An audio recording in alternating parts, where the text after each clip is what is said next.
أنا بعد لازم خونا هاي ما تاي كتلني أب زابير أمني فتار خمزلو كل زي كابخات حس كازلو أبزي وات كل كابينا زلو فتار خمزلو يمسكري هاي ما تادجن نفتار كميل كاتم لخو خمزلو كازوات أمام رحتاتيو في إمنتنا بهايمانوتن أنت في اللي اللو أنت حدنت اللو كيف لتون كي تردون بناتهم قمت بناتهم سنة حسب زخود السبات يوم مالتين سلازل لهم حصر عبيلي فكر حونا نزي فلسفنا زي أو خمس عينة فلسفنا آتي خمز لهم أحوات حتن جيابي هير اللؤيو كم بم إيمانكم ترح تصدق وتغني وبركتي يلا زما أجانن توني قورو يوم دك ساعات تزات يوم دك ساعات مخيرهم دك ساعات حمتي أوريدهم اليوم بناي دك ساعات فلسفنا استقمر استهنس أيكون كاو جيابي أملاغنا استوها هي بدا أنبر مالتي كاو جيابي أملاغنا استوها هي بي هايمانوت مالت كاو جيابي أملاغنا استوها هي مالتي بحتصير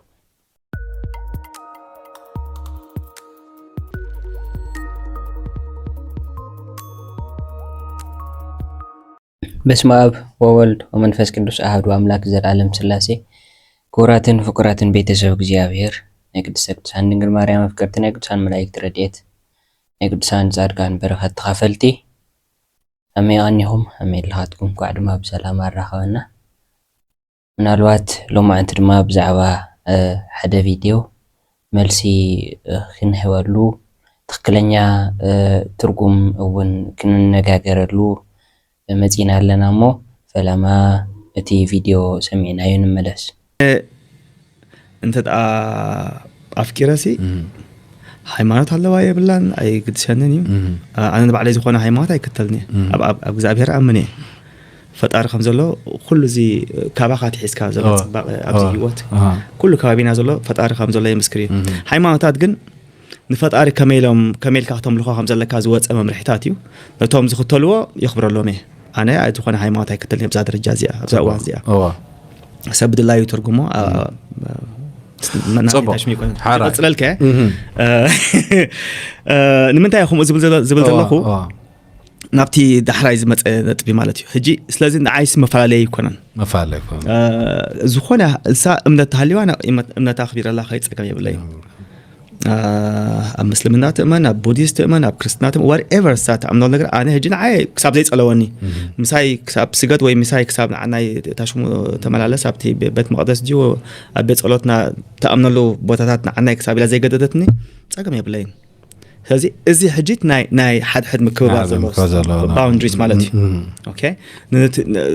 تشوف أنت خوينا نعم أنت خوينا خمسة فكرة أوكي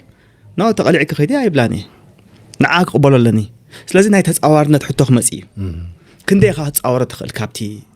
فلليات كا كندي يخد كابتي زقات مكا فلليات وساني زخونه زخون انا دي نغرك حاج عيب كم زي مسرتاوي قام زلوم زسرعوا سرعه سلا زخونه انا هيمانه يبلين امنتي زلني يزبل زلو بفلا ابز وقت زي اغاطامي غزي سلا زي طعمني ملساي هاب كل نمبر اب غداي امنتن هيمانوتن بزح زرباتات كايد قنيو غلا فيديو سمعكو الله ناي بزح حسابات كمتي حدفي لزراخو ابتي امنتن اب هيمانوتن انت في اللي يالو انت حدنت اللو كيف لتون كي تردون بناتهم قمت بناتهم سنه حسب زخود السبات يوم مالتين سلازل لهم حصر ابي من الوقت زي فيديو زي كتسمعوا قليل بيلكا قليل كمسل خلي تخونا جن بتعمي بزح قدلات زلو ني بزحت بأمنتهم زي تنكروا حيمانتهم بدنبي زي فلطوا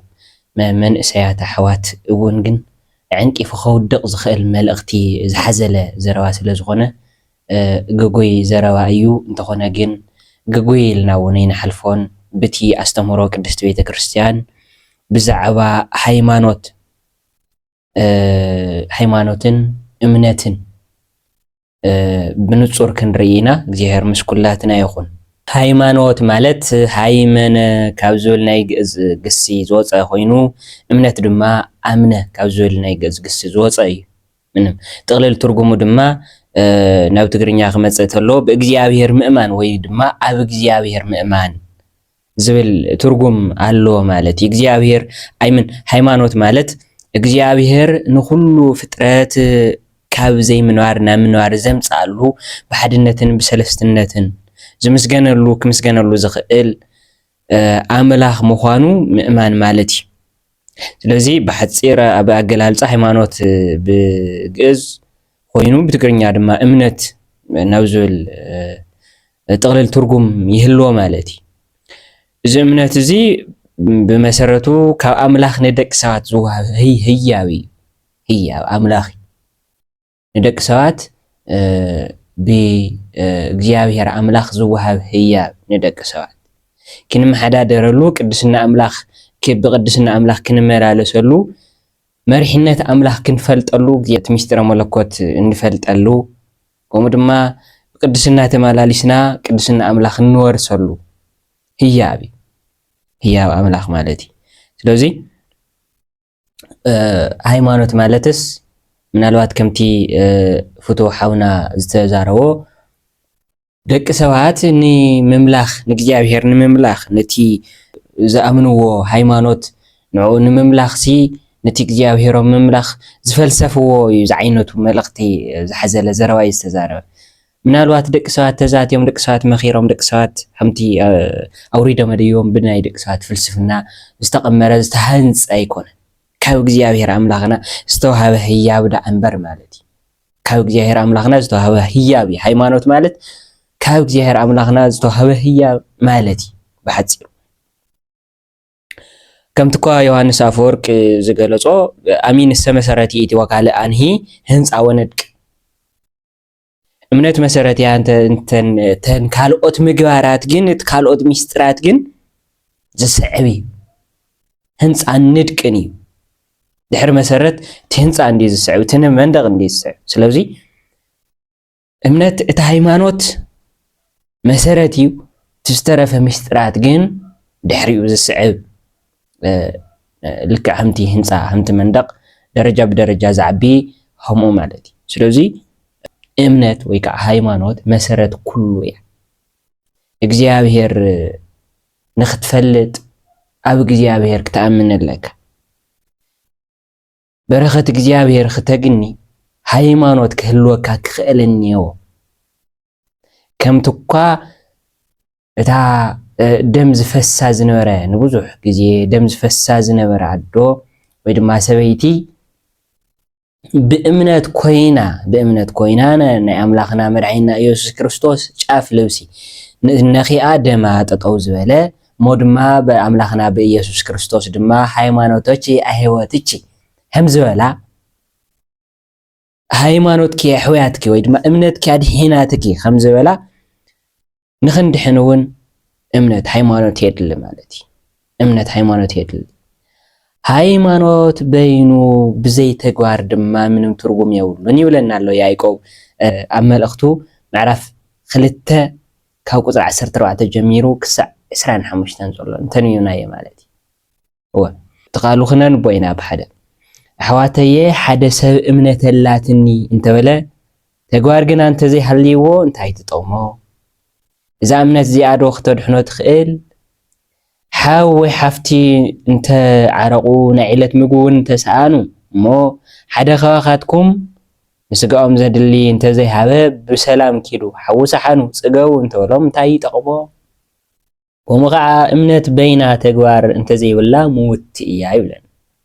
እምነት ብዘይ ተግባር ሃይማኖት ብዘይ ተግባር ምውቲ እያ ይብለና ኣሎ ማለት እዩ። ሓደ ሰብ ንስኻ እምነት ኣላትካ ኣነ ከዓ ተግባር ኣለኒ ዝብል እንተሃልዩ እምበር እምነት ካብ ዘይ ተግባር ኣርእየኒ ኣነ እውን እምነተይ ብተግባረይ ከርእየካ እየ። ንስኻ ሓደ እግዚአብሔር ከም ዘሎ ተኣምን ኢኻ ጽቡቕ ገበርካ ኣጋንንት እውን ግን ይኣምኑን ብፍርሒ ይንቀጥቀጡ እዮም። ዝፍቱሕ ሓውና ዝበሎስ ኣጋንንት እውን ይገብርዎ እዮም ብእግዚአብሔር ይኣምኑ ንእግዚአብሔር ይርዕድሉ እዮም። ስለዚ በእግዚአብሔር ምእማን ጥራሕ ወይ ድማ ንእግዚአብሔር ምእማን ጥራሕ በይኑ እኹል ኣይኮነን። ንእግዚአብሔር ምእማን ጥራሕ ባዕሉስ እኹል ኣይኮነን። ሃይማኖተይ የብልን እምነተይ ፍጹም የኮነትን ዛ እምነት እዚያ ግና አተዓሻሰብ ይብል ያዕቆብ እምነት ብዘይ ተግባር ዝሞተት ምዃና ትፈልጥ ዶ ትደሊ ኢኻ አቦና አብርሃም ንወዱ ይስሐቅ ኣብ መሰዊኢ ምስ ኣቕረቦ ተግባሩ ዶ ኣይኮነን ዝጸደቐ እምነት ምስ ተግባር ኮይና ከም ዝሰርሐት ከምኡውን ብተግባር እምነት ከም ዝተፈጸመት ትርእዶ ኣለኻ አብርሃም በእግዚአብሔር አመነ ጽድቅ ኮይኑ እውን ተቆጸረሉ ዝብል ቃል መጽሐፍ ቅዱስ ተፈጸመ በዚውን ዓርክ እግዚአብሔር ተባህለ ሰብ እምነት ጥራሕ ዘይኮነስ ብተግባር ከም ዝጸድቕ ዶ ትርኢ ኣለኻ ንስኻ እግዚአብሔር ኣሎ ምዃኑ እማንካስ ጽድቂ ከም ዘየቁጽረልካ አማኒ ከም ዘየቁጽረልካ ከምኡ ከዓ እታ መንዝራር ኣብ ነቶም ልኡኻት ምስ ተቐበለቶም ብኻልእ መገዲ እውን ምስ ኣውፅአቶም ብተግባር ዶ ኣይጸደቐትን እምበር ስጋ ብዘይ መንፈስ ምውት ከም ዝኾነ እምነት እውን ብዘይ ተግባር ምውት እያ ነዚ ፍቁር ሓውና ያዕቆብ ከም ዝነግረና ዘሎ ስጋኻ ብዘይ ነብስኻ ዶ ከም ዘይበለት ኩሉ እምነት ብዘይ ተግባር ዶ ይትብልን እያ እሞ ተመለስ በሉለይ ነቶም ናይዚ ሓሳብ ናይዚ ፍልስፍና በዝሒ ፍልስፍና እውን ምናልባት ይዕሽወካ ይኾን ምናልባት ሙሉእ ቪድዮ ናይ ምክትታል ዕድል ረኺበ ነይረ ናይ ዝሓው ሓደ ቁም ነገር ኣለዎ ዝበዝሑ ግን ካብ ፍልስፍና ዝተልዓለ ንደቂ ሰባት ካብ ሃይማኖቶም ዘርሕቑ እዮም ብርግጽ ሓምድልየቱ ናይ ምንባር መሰል ኣለዎ ነፃ ፍቓድ ኣለዎ ኣነ ክምንጥሎ ሓደ ክህቦ ዘይኽእል ብእግዚአብሔር ዝተዋህቦ እንተኾነ ግን እዚ ነፃ ፍቓድ እዚ ንጽቡቕ ንእምነት ንበረኸት ንጽድቂ ንኽጥቀመሉ ግን ያው ምናልባት ኣብ ከምዚ ዓይነት ፍልስፍና ዝኣተኹም ኣሕዋት እውን እንተሃሊኹም ከምዚ ክነግረኩም ይደሊ እምበር ስጋ ብዘይ መንፈስ ምውት ከም ዝኾነት እምነት ወይ ድማ ሃይማኖት ብዘይ ተግባር ምውት እያ ኣሚንካስ ትእዛዝ እግዚአብሔር ተዘይፈጺምካ ተዘይመጽዊትካ ተዘይቆሪብካ ተዘይሰጊድካ ተዘይተነሲሕካ ትርጉም የብላን እምነትካ ይብለሉ ከምቲ እኳ ኣብ ሉቃስ ወንጌል ድማ ኣብ ምዕራፍ 1 ቁጥሪ 37 እስመ አልቦ ነገር ዘይሳኖ ለእግዚአብሔር ዝበለት እዚ ናይ ቅድስተ ቅዱሳን ድንግል ማርያም ሁሉ ነገር ይከኣል እዩ እቲ ዘይከኣል ዝመስል ኳስ ንእግዚአብሔር ይከኣል እዩ ከም ዝበለቶ ሁሉ ይከኣል ምዃኑ ምእማን ማለት እዩ ዮሐንስ ወንጌላዊ ንሕናስ ክርስቶስ ወዲ ሕያው እግዚአብሔር ከም ዝኾነ ኣሚናን ተረዲእናን ኢና ከም ዝበሎ ኣቀዲምና ኣምላኽነት ክርስቶስ ምእንታና ዝኸፈሎ ዋጋ ዝሃበና ድሕነት ክንኣምን ይግባአና ማለት እዩ እግዚአብሔር ኣእምሮ ደቂ ሰባት ዝኾኑ ነገራት ክገብር ከም ዝኽእል እውን ክንኣምን ምናልባት ሕዚ እውን ኣብ ያዕቆብ ምዕራፍ 11 ቁጥሪ 1 እምነት ነቲ ብተስፋ እንጽበዮ ነገር ከም እንረኽቦ ዘረጋግጽ ነቲ ዘይርአ ከዓ ከም ዘሎ ዘረድእ እዩ ትርጉም እምነት ሃይማኖት እግዚአብሔር ንደቂ ሰባት ብምግላጹ ዝተረኸበ ኣምላኻዊ ህያብ ይብልናዮ ኢና አንቱ ምናልባት ሃይማኖት እዚ ህያብ እዚ ንሕና ብቅድስና ክንመላለሰሉ ንሕና ክንጸድቀሉ ክንባረኸሉ እተዋሃብናዮ ሃይማኖት ኒ ኣቦታትና ወይ ድማ ንወለድና ነቶም ቅዱሳን ወለድና ይተዋሂቡ ቅዱሳን ወለድና ብቅድስና ተመላሊሶም እቲ ስርዓት ፈጺሞም ብትእዛዝ ኣምላኽ ነቢሮም ብስርዓቱ ሕጉ ኣኽቢሮም ቅዱሳን ተዋሂሎም ብቅዱስን ነቢሮም ክርስቲያን ተዋሂሎም ክርስትና ስኪሮም ለና ንዓና ምናልባት ኣብ ናትና ዘመን እውን እንተኾነ ነቶም ተተካእቲ ነቶም ንሕና ብኣካለ ስጋ ምስ ሓለፍና ነቶም ዝተክኡ ትውልዲ ንሕልፎ ኣምላኻዊ ህያብ ከም ቀሊል ጌርና ከይንወስዶ ምናልባት ከምዚኦም ዝመሰሉ ስሑታት ኣባህላ ካብ ከምዚኦም ዝመሰሉ ስሑታት ፍልስፍና ደቂ ሰባት ክንርሕቕ የግዳስ ናፍቲ ኣምላኻዊ ቃል ናፍቲ መለኮታዊ ቃል ክንቀርብ ከም ዝግበአና እዩ ምናልባት እዚ ውርርስ ወይ ድማ እዚ ኣምላኻዊ ህያብ ሃይማኖት ክሳዕ መዓዝ እዩ እንድሕር ኢልና ክሳዕ ምጽኣት ዕለተ ምጽኣት እዩ ድሕሪኡ እቶም ብቅድስና ዝነበርና እቶም ፍቃድ ኣምላኽ እንነብር ዝነበሩ ልክዕ ከም ኣቦታትና ብፍቅሪ ኢና ንነብር ድሕሪኡ ኩነኔ የለን ድሕሪኡ እቲ ምድራዊ ስርዓት ፈጺምናዮ ስለዝኾንና ማለት እዩ ድሕሪኡ ንስሓ የለን ማለት እዩ ምናልባት ነቲ ተስፋ ኣብዚ ምድሪ ዝኾይንና እቲ ንናፍቆ ንኣምላኽና ኣምላኻዊ ተስፋ በቲ ዝሃበና ህያብ መሰረት እናነበርና ነርና በቲ ዝሰርዐልና ስርዓት እናነበርና ነርና በቲ ዘውረደልና ትእዛዝ ቅዱሳነ ኩኑ እስመ ኣነሂ ቅዱስ ኣነ ኢሉ ቅድስንኡ ክንካፈል ዘውረደልና ትእዛዝ ብኡ ጸኒዕና መንግስቲ ኣምላኽ እናናፈቕናዮ ዝነበርና እንተይረኣናዮ እናኣመናዮ ዝነበርና እንረኽበሉ ብእምነት ዘይኮነ ብፍቅሪ ዘለዓለማውያን ኮይንና ክንነብር ኢና ይብለና ኣብ ራእይ ዮሃንስ ምዕራፍ 22 ከቁፅሪ 3 ክሳብ ቁፅሪ 5 ማለት እዋ እቲ ዘይረኣናዮ እናኣመናዮ ዝነበርና ናቱ ዋጋ ተዋሂቡና ብፍቅሪ ዘለዓለማውያን ኮይንና ንነብር ይብለና ኣሎ ማለት እዩ ስለቲ ቃሉ እግዚአብሔር ኣምላኽና ይኽበር ይመስገን ሃይማኖትን እምነትን ተዋቂዕዎ ናፍቲ ዓለማዊ ፍልስፍና እውን ተጨውዩ